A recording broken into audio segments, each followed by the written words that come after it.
Hey guys, it's Dana and it's time to talk about money, and in this video we are going to talk about 10 things to think about now before you become rich, to make sure that you are prepared for when the time comes. Let's get to it. Okay, so most people think that they're going to learn about investing or learn about taxes or learn about mansions after they become rich. And I really believe that the time to start learning about some of these things is while you are trying to build your wealth before you become rich. Because if you wait until the time comes that you win the lottery, or you receive a very large inheritance, or you manage to pay off all your debt and build up your investments over time, you look over and you're like, wow, I'm a millionaire, I didn't realize it, way to go us, then that might not be the best time to start jumping into a higher level, to level up. Say, if you are not really sure how to go about doing it, you could end up really messing up and losing your money, or finding yourself invested into investments or assets that are depreciating in value, and then you end up losing the money that you made. There's a reason why a lot of people who do win the lottery end up losing it rather quickly after they win all the money, because they are not prepared to invest it properly or to make the purchases that are going to, like I said, appreciate in value. So that's why I have 10 things here that I think are important to think about now, before you reach that next level financially. So that way you can be prepared and ready to make sure that you're not going to lose your money once you get there.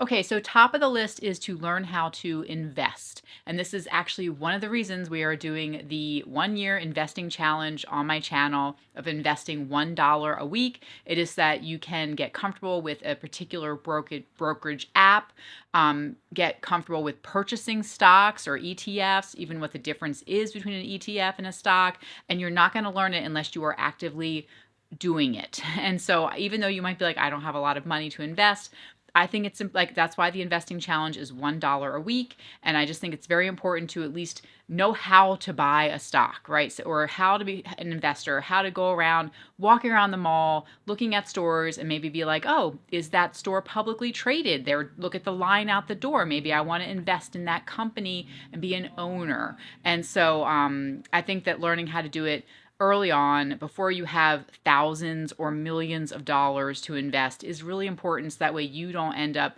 making a huge mistake that could lose you a ton of money. And so when you're in the market and watching your $1 rise and fall or go to zero, it's a learning experience that I think is incredibly important.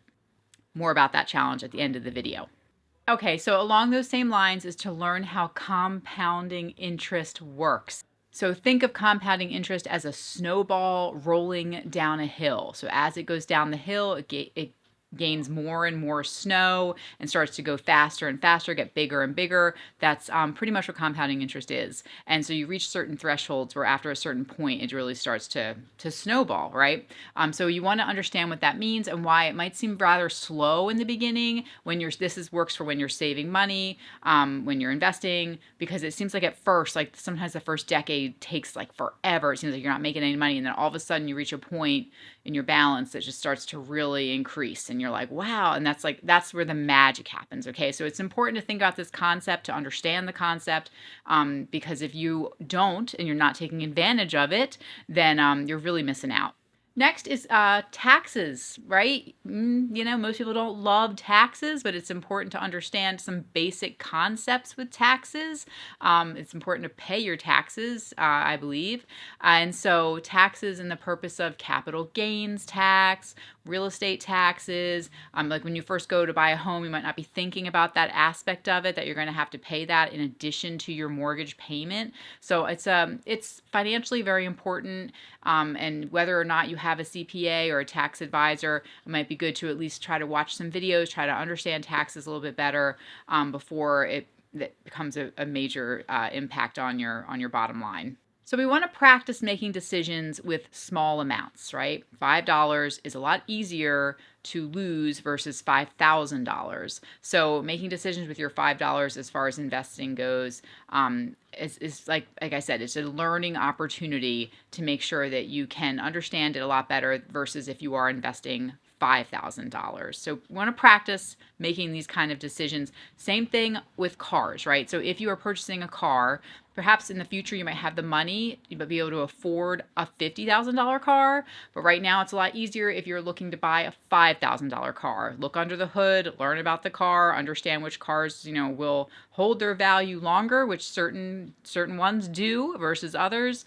So you want to try to practice, like I said, all these small decisions with smaller dollar amounts. Okay, so not everything expensive is an investment. And this is very important because if you have a lot of money to spend, you might be like, that $50 million house is going to be a much better investment than that, $5 million house, but not necessarily so. Okay, so you have to know the difference between an asset and a liability. Just like with cars, back to that example, certain cars maybe will appreciate. Certain classic cars might be in high demand in the future, but most cars do not appreciate in value as they age. So you have to really, and some people feel that houses are a liability, not an asset. So it's kind of, you have to understand what things are an asset versus what things are a liability, and at least understand the terms.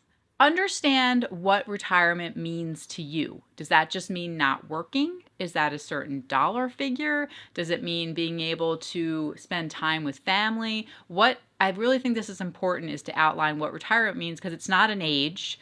For some people, it's travel. They want to be able to travel more often, or they just want to feel secure, that they can sleep at night. They want to have no debt. Maybe you don't care. You can carry debt if you have millions in your bank account. Again, you have to define it for yourself. So we really have to be careful not to assume that more money will fix your bad habits. So you can receive a ton of money, have a ton of money saved up, and if you continue to have the same bad money habits, you're going to end up right where you started, whether you like it or not. So I think fixing your habits is incredibly important, meaning that do you just always spend every single dollar that's in your bank account, or do you make sure that you always leave 20% of your money in your bank account and you have a certain buffer? So you want to develop these habits early on when you have less amounts of money, so that when you have more money, it's a lot easier. You have the habits in place, and you're not going to blow it all. Okay, and if you can build your financial team early, I think this is important. So if you can find a financial advisor that you're comfortable with, a lot of times you might feel like, well, Dana, they don't want to deal with me. I don't have enough money. There are many out there who are willing to deal with you, especially if you're getting out of debt and you are working and you have your foot on the path and you're trying to make good choices. If they're smart, because you're going to end up becoming a millionaire one day, most likely. And so they likely want to be working with you. So you want to find someone who doesn't make you feel stupid, someone who's willing to listen to you and answer your questions and show you some level of respect. It doesn't matter what your wealth level is starting out, in my opinion, that they should be willing to speak with you in a respectful manner. This is your money, whether you have $5,000, $500,000, or $5 million. I still think that everybody should be spoken to in a respectful way. So you want to try to find the people to surround you who are going to help you to explain things that in a way that you understand, like genuinely understand, and that they're open to your questions. Okay, and then staying humble. I think this is important. Another step in the process when you are working towards becoming a wealthy individual or wealthy family. Don't forget, I always feel like a good indicator, in my opinion, of someone is how they treat service workers. When we're in a restaurant, do they make eye contact with the waitress or waiter? And do they, it kind of makes me cringe when people don't even, they kind of speak to service staff like they're beneath them. Like, even, if we're in a hotel, the staff that comes in to clean the room, you see them in the hallway, I always make eye contact with them and smile and say hello. So try to work on maintaining a level of humility.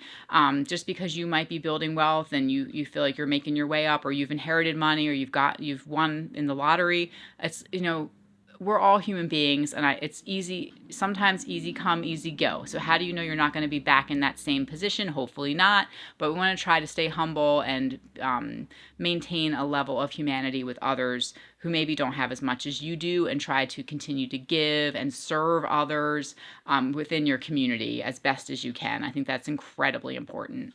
And really, wealth to me isn't about looking rich. And I say this over and over again on my channel, you guys.